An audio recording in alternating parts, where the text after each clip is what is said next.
connect with some of your children. I've been asked this week what was my favorite thing about VBS, and going through all the different stations each and every day for 5 days. I loved them all, but the most thing that I loved about VBS was I got to spend time with the kids, and knowing that I made an impact on them really helps me, and it just warms my heart that at the end of the week, whenever they were asked if they wanted to accept Jesus Christ as their Savior, a lot of them came up and accepted Him, and everyone in my group did too. And it just warmed my heart that they had that impact on them, and they wanted to make that decision by themselves, and nobody asked them to do it.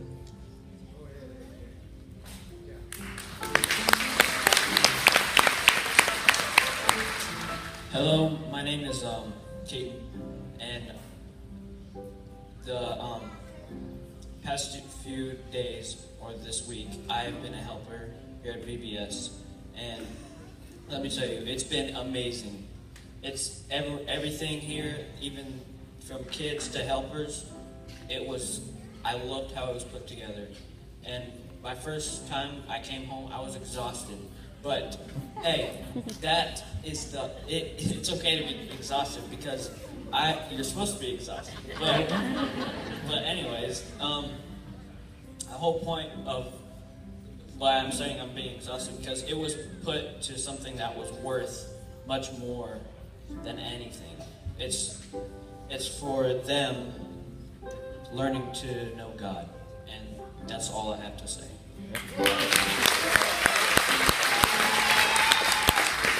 Hi, I'm Gavin, and I want to testify that I love being at VBS, and we had great times. We had awesome crew leaders, and every time we went to each station, we had so much fun that I hope everybody comes back next year. Thank you. Yeah, buddy. Hi, I'm Brenda, and I had the crafts this past week for the 3, 4, and 5-year-olds. These kids over here who are going to be our future, let me tell you what, they are awesome. I have heard so many kids talk about Jesus this week. And what a blessing to me it was just to hear their little voices say, I love Jesus. They're going to take that with them. All through the week, Pastor Stephen was coming up at the end, and he was going to tell them when Thursday come, how they could be saved. Thursday came, and I know we prayed all week for these kids. And I think 38 came up and accepted Jesus. But the little boy that was sitting in front of me, when I heard him say the plan of salvation, he's 5 years old, and to hear him say that was awesome. And that little boy was so sincere. So this week and weeks from now on, I want you to pray. I want you to pray for each kid here. Pray for the ones that didn't accept him, that they will come to know God. Pray for this church. We have an awesome church. We really do. And we have awesome, awesome leaders. They've worked so hard this week. Just please, when you pray every day, please pray for our church and our staff. Thank you.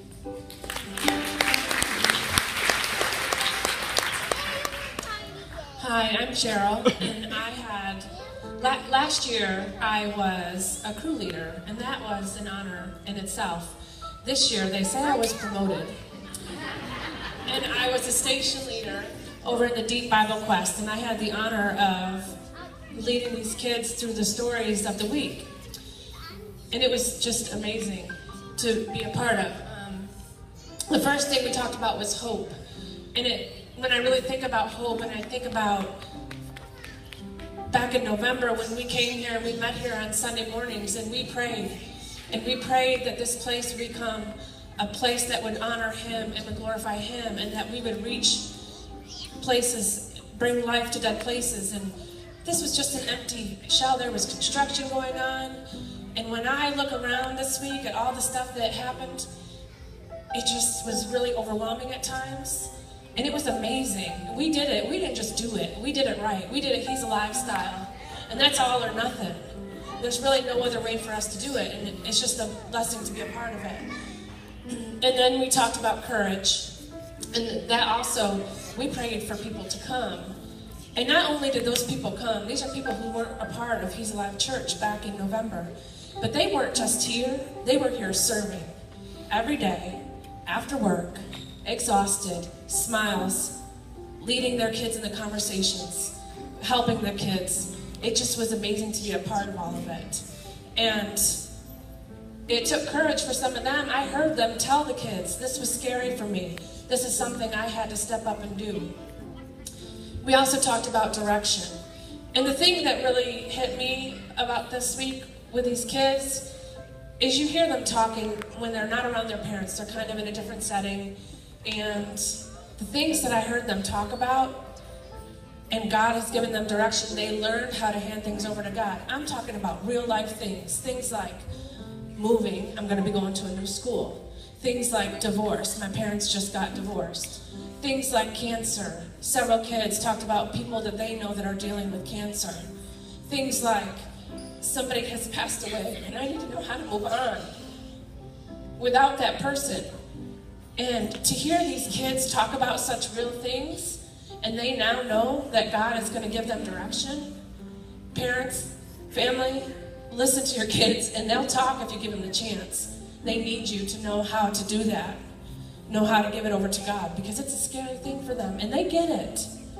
And we talked about love, and wow, if you just take a minute and look around right now, we didn't just have to do this one service, we had to do this 2 services.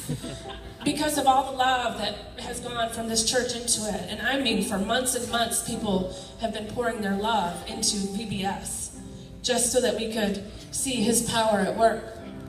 And so I'm just going to talk to you as a mom now for a second. And, you know, Thursday night, we gave the children an opportunity to say a prayer. And when I think about it, so I go to get Jackson, they're like, yeah, you know, Jackson said the prayer. And I'm going to be real with you. Part of me was like, yeah, he's 3. But okay, I'll take what I can get. But I really wondered, how much did he really get? So we get home, and he's walking up the stairs with Derek, and he says, Daddy? And Derek said, yes. And he said, do you remember when your heart was broken at church tonight? And Derek said, I do remember. And Jackson said, remember how you said, nobody can fix it, Mommy can't fix it, Daddy can't fix it, cousins can't fix it, Grammy can't fix it, Grandpa can't fix it? And Derek said, yeah, I do. Well, they get to the top of the stairs, Jackson crawls in bed. A few minutes later, he says, I have a new heart just like you, Daddy. And you know why? Because God gives me courage. And that right there makes me want to say thank you to all of you who showed up and showed out He's Alive style this week. And even those of you who couldn't make it but prayed for it, thank you. You made a difference in the lives of all of these children. And I'm sure every one of the adults who volunteered could say their life was changed this week too. So thank you.